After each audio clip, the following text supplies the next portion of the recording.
بسم اللہ الرحمن الرحیم۔ السلام علیکم ورحمۃ اللہ وبرکاتہ۔ حضرت سیدنا عثمان غنی رضی اللہ تعالیٰ عنہ، آپ کا ایک لقب ہے جامع القرآن، قرآن کو جمع کرنے والے۔ حضرت عثمان غنی رضی اللہ تعالیٰ عنہ نے امت مسلمہ کے اوپر قرآن مجید کو جمع کر کے بہت بڑا احسان کیا ہے۔ حضرت عثمان غنی رضی اللہ تعالیٰ عنہ کے دور خلافت میں قرآن مجید کی جو 7 منزلیں ہیں وہ حضرت عثمان غنی رضی اللہ تعالیٰ عنہ کا ہی عظیم و شان کارنامہ ہے۔ قرآن مجید کے اندر جو رکوع لگائے گئے ہیں وہ حضرت عثمان غنی رضی اللہ تعالیٰ عنہ نے لگوائے ہیں۔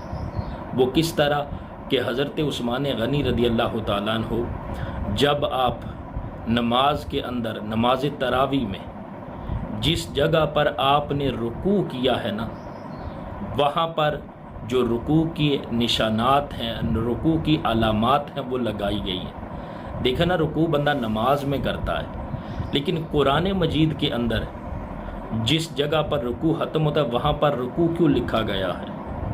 یہ حضرت عثمان غنی رضی اللہ تعالیٰ عنہ کا عظیم و شان کارنامہ ہے۔ آپ نے امت مسلمہ کے اوپر بہت بڑا یہ احسان کیا ہے۔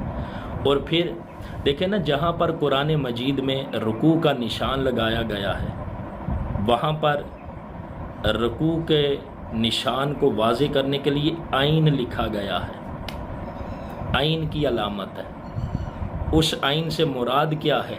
حضرت عثمان غنی رضی اللہ تعالیٰ عنہ کا اسم مبارک ہے، چونکہ آپ کا جو نام ہے وہ عین سے ہی شروع ہوتا ہے نا۔